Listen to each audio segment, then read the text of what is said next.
Hi, I'm a certified nutrition coach, and I've spent decades studying women's health. And I made every single cortisol mistake on the list I'm about to give you, every single one. And my belly fat did not budge for years because of it. So today I'm going to tell you exactly what I did wrong, so you don't have to spend years figuring it out the hard way. All right, I am excited to get started. I'm Teresa Epps, and I'm founder of High Performance Aging. I'm 69 years old, and today I'm doing something, well, a little different. I'm not here to teach you what to do. I'm here to confess what I did wrong. I spent years giving women advice about their health while simultaneously making mistakes with my own body that were keeping my belly fat locked, firmly in place. It wasn't going anywhere. Not because I didn't know better, because I thought I did know better.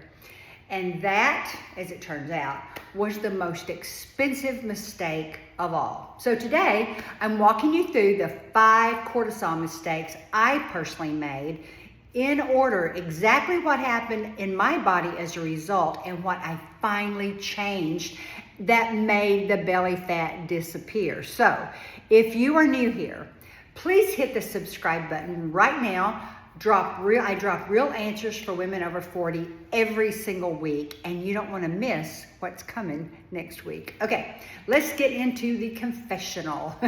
So before I walk through the mistakes, I need to give you a really quick foundation on cortisol, because understanding what cortisol does is what makes every single mistake on this list actually make sense.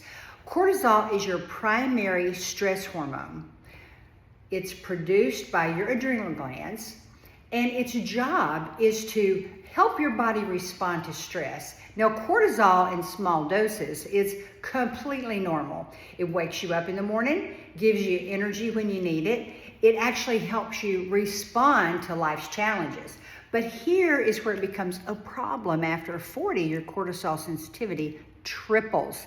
That means the same stress that rolled off your back when you were 32 is now hitting your body 3 times harder. And the most important thing I want you to understand, cortisol directly signals your body to store fat, specifically visceral fat, specifically around your abdomen. This is just basic survival biology.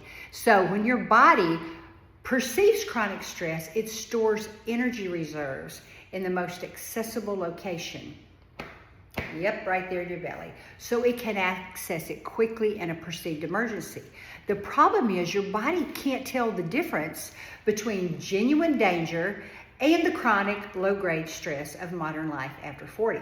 And every single mistake that I'm about to share with you was raising my cortisol without me having any idea. Okay, let's go. Cortisol mistake number 1. Now, this is the one that surprises people the most. I was not eating enough. Now, let me be clear about what I mean by that. I was not starving myself, but I was consistently eating less than my body needed. Skipping lunch when I was busy, having a light dinner because I was trying to be good, right? Cutting calories aggressively whenever I felt like I needed to lose a little bit of weight. And I thought I was doing the right thing, because everything I had ever been told about weight loss, guess what it said? Eat less, move more. What nobody told me is that chronic undereating is interpreted by your body as famine. And famine is a survival threat, and survival threats trigger cortisol. So here's what was actually happening. Every time I restricted when I restricted food aggressively, what happened? My cortisol rose, right? My body signaled fat storage. The fat storage increased. I got super frustrated, and so I restricted more. Cortisol rose further. Belly fat never moved. Not because I wasn't trying, because I was using a strategy that was biologically working against me. So what I finally changed, I stopped restricting. I started eating enough protein at every meal. And you know what? I made a rule. Eat until you're full. No calorie counting here. That doesn't work. And within a few weeks, my energy stabilized. Within a few months, my belly fat started moving for the first time in years. Not because I ate less, because I finally ate enough. So the lesson here is your body needs to feel safe to release the stored fat. I mean, restriction's a danger signal. And enough food, the right food, is a safety signal. And safety's what unlocks fat release. Okay, mistake number 2. I was doing too much cardio. And I was proud of it too. I mean, I was the woman doing cardio. I mean, every single morning, long walks that turned into jogs, high intensity HIIT sessions, every single day. And you know what? I was worn out. I was so tired. And the depleted kind of tired, the wired but tired kind, right? The kind where you sleep 8 hours and you wake up and you were more tired than when you went to bed.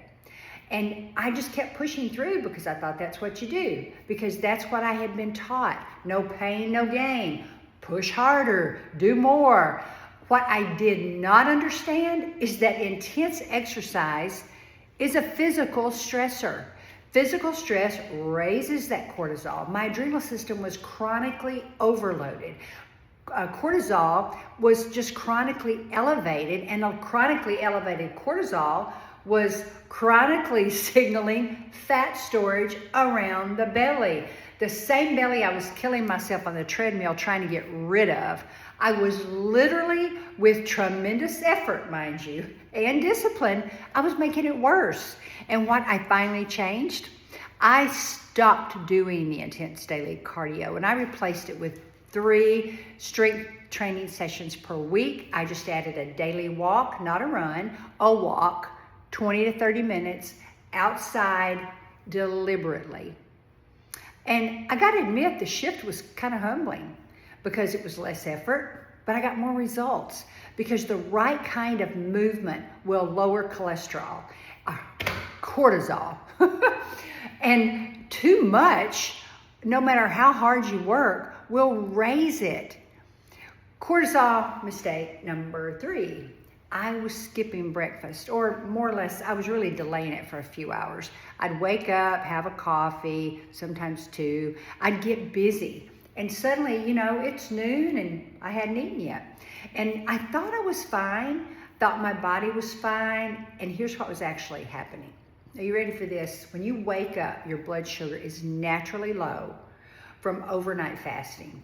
I mean, your body needs a signal that food is available, that the famine is over, that it's safe to operate normally. That's what's called breakfast. It's breaking the fast. So eating breakfast within 90 minutes of waking sends that signal.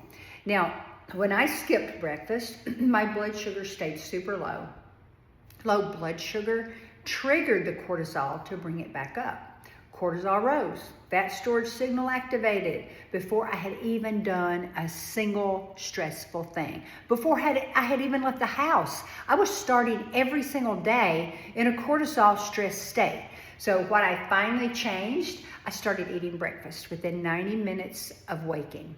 Protein, 30 to 40 grams every morning. I mean, eggs, ground beef, bacon. Yes, bacon, it's protein.